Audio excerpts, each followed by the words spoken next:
kita memulai rema kita di pagi hari ini, mari kita menyanyikan lagu Mengejar Hadir-Mu. Kita rendahkan hati kita untuk memuji nama Allah. Kita katakan bahwa kita bersyukur kepadanya. Kita bersyukur walaupun berada di situasi yang sesulit apapun, Tuhan masih memberkati kita. Dan kita ingin bersyukur akan hal tersebut.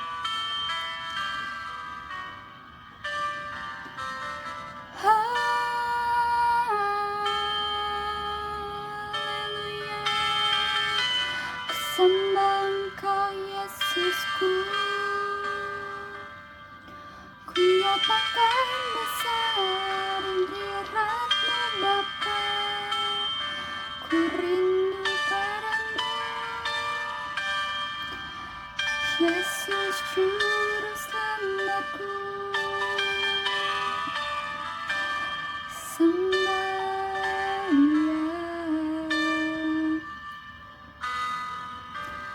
dekat padamu, itu rinduku.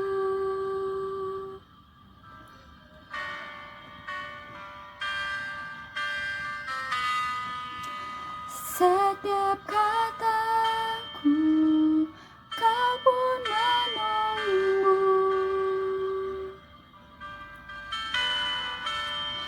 Tak kusangka ku temukan satu kasih yang abadi.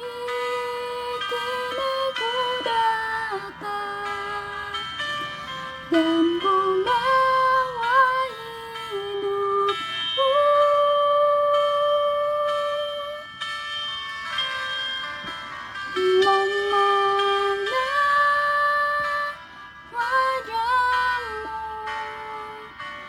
Mengikuti kebaikan-Mu, mengejar hadir-Mu di dalam hidupku.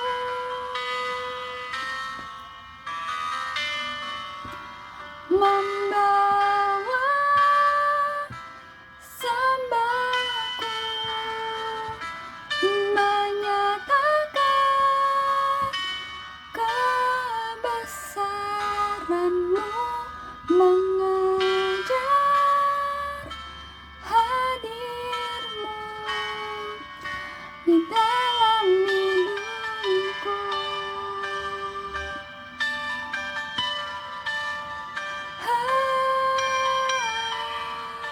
Kita naikkan sembah kita.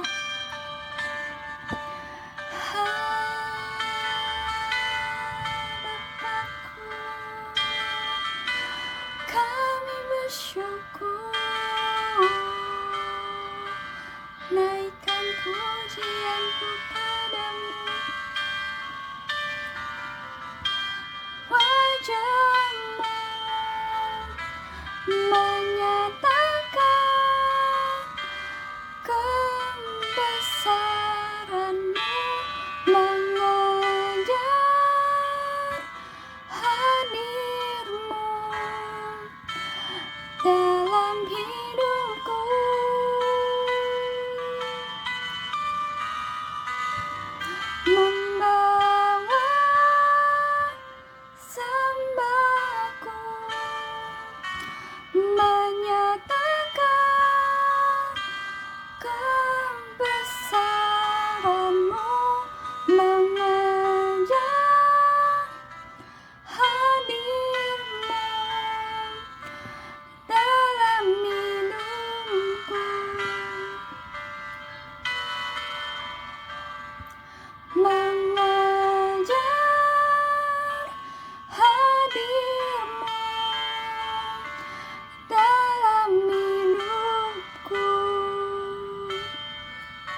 bersyukur padamu Bapa.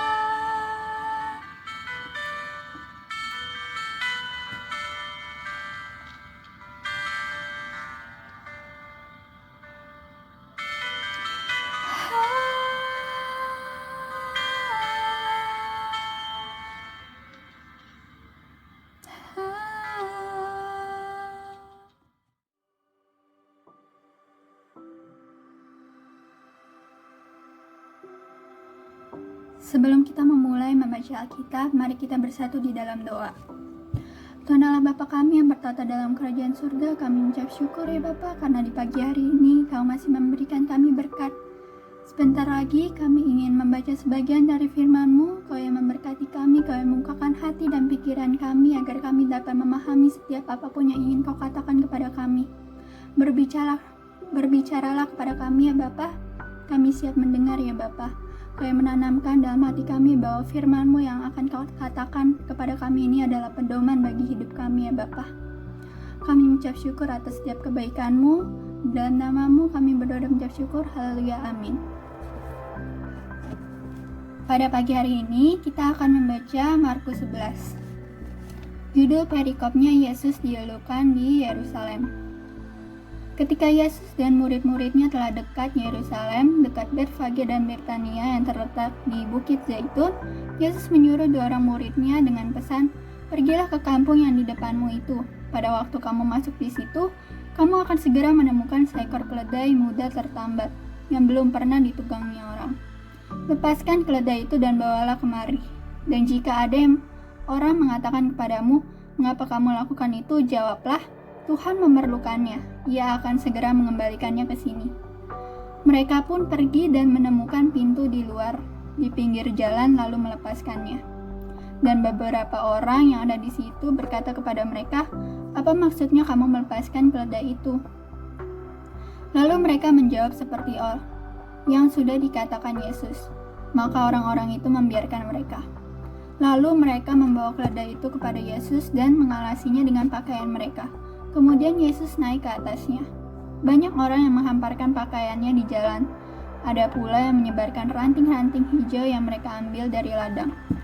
Orang-orang yang berjalan di depan dan mereka yang mengikuti dari belakang berseru, "Hosana, diberkatilah Dia yang datang dalam nama Tuhan. Diberkatilah kerajaan yang datang, kerajaan Bapa kita Daud, Hosana di tempat yang maha tinggi." Sesampainya di Yerusalem, ia masuk ke Bait Allah. Di sana ia meninjau semuanya. Tetapi sebab hari sudah hampir malam, ia keluar ke Betania bersama dengan ke-12 muridnya. Yesus mengutuk pohon ara. Ayat ke-12. Keesokan harinya sesudah Yesus dan ke-12 muridnya meninggalkan Betania, Yesus merasa lapar. Dan dari jauh ia melihat pohon ara yang sudah berdaun. Ia mendekatinya untuk melihat kalau ia mendapat apa-apa pada pohon itu. Tetapi waktu ia tiba di situ, ia tidak mendapat apa-apa selain daun-daun saja. Sebab memang bukan musim buah ara. Maka katanya kepada pohon itu, "Jangan lagi seorang pun makan buahmu selama-lamanya." Dan murid-muridnya pun mendengarnya. Yesus menyucikan Bait Allah. Ayat ke-15. Lalu tibalah Yesus dan murid-muridnya di Yerusalem. Sesudah Yesus masuk ke Bait Allah, mulailah ia mengusir orang-orang yang berjual beli di halaman Bait Allah. Meja-meja penukar uang dan bangku-bangku pedagang merpati dibalikannya. Dan ia tidak memperbolehkan orang membawa barang-barang melintasi halaman Bait Allah. Lalu ia mengajar mereka, katanya, "Bukankah ada tertulis, rumahku akan disebut rumah doa bagi segala bangsa? Tetapi kamu ini telah menjadikannya sarang penyamun." Imam-imam kepala dan ahli-ahli Taurat mendengar tentang peristiwa itu dan mereka berusaha untuk membinasakan dia, sebab mereka takut kepadanya melihat seluruh orang banyak takjub akan pengajarannya. Menjelang malam, mereka keluar lagi dari kota. Pohon ara yang sudah kering, nasihat Yesus tentang doa. Pagi-pagi ketika Yesus dan murid-muridnya lewat, mereka melihat pohon ara tadi sudah kering sampai ke akar-akarnya. Maka teringatlah Petrus akan apa yang telah terjadi, lalu ia berkata kepada Yesus, "Rabi, lihatlah pohon ara yang kau kutuk itu sudah kering." Yesus menjawab mereka, "Percayalah kepada Allah. Aku berkata kepadamu, sesungguhnya barang siapa berkata kepada gunung ini, beranjaklah dan tercampaklah ke dalam laut, asal tidak bimbang hatinya tetapi percaya bahwa apa yang dikatakannya itu akan terjadi, maka hal itu akan terjadi baginya. Karena itu aku berkata kepadamu, apa saja yang kamu minta dan doakan, percayalah bahwa kamu telah menerimanya, maka hal itu akan diberikan kepadamu. Dan jika kamu berdiri untuk berdoa, ampunilah dahulu sekiranya ada barang sesuatu dalam hatimu terhadap seseorang, supaya juga Bapamu yang di sorga mengampuni kesalahan-kesalahanmu. Tetapi jika kamu tidak mengampuni, maka Bapamu yang di sorga juga tidak akan mengampuni kesalahan-kesalahanmu. Markus 11 ini kita dapat mengambil pengajaran di ayat 24-26. Yang pertama yaitu di ayat 24, yaitu karena itu aku berkata kepadamu, apa saja yang kamu minta dan doakan, percayalah bahwa kamu telah menerimanya, maka hal itu akan diberikan kepadamu. Dari ayat ini kita dapat mengambil pengajaran bahwa ketika kita ingin berdoa dengan sungguh-sungguh dan ingin meminta suatu hal, ketika kita percaya bahwa hal itu akan diberikan oleh Tuhan, maka hal itu akan diberikan. Dan pengajaran kedua yang dapat kita ambil di ayat 25 yaitu, dan jika kamu berdiri untuk berdoa, ampunilah dahulu sekiranya ada barang sesuatu dalam hatimu terhadap seseorang, supaya juga Bapamu yang di surga mengampuni kesalahan-kesalahanmu. Tapi jika kamu tidak mengampuni, maka Bapamu yang di surga juga tidak akan mengampuni kesalahan-kesalahanmu. Di kedua ayat ini kita dapat mengambil pengajaran bahwa ketika kita ingin diampuni dosanya oleh Tuhan Yesus, kita juga harus mengampuni orang-orang yang bersalah kepada kita. Dengan demikian Tuhan juga akan mengampuni dosa-dosa kita.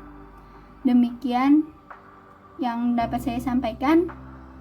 Mari kita berdoa. Tuhan Allah Bapa kami yang bertata dalam kerajaan surga, kami telah membaca sebagian dari isi firman-Mu yang menanamkan di hati kami, agar kami bisa selalu berpedoman dalam firman-Mu itu ya Bapa. Sebentar lagi juga kami akan melanjutkan setiap aktivitas kami, Kau yang memberkati kami dari awal hari hingga akhir hari nanti. Kami serahkan hari-hari kami ke dalam tangan-Mu, Kau yang berkati juga orang-orang di sekitar kami dan situasi di saat ini di mana virus corona akan masih menyebar luas. Kau yang memberkati bahwa agar dunia ini bisa terselamatkan dan terbersihkan dari virus corona ini ya Bapa. Kami serahkan doa yang jauh dari kata sempurna ini hanya di dalam nama-Mu kami berdoa dan bersyukur. Haleluya, amin. Aku hidup hari ini semua berkat kemurahan-Mu. Terima kasih Yesus, Engkau sangat baik, teramat baik bagiku.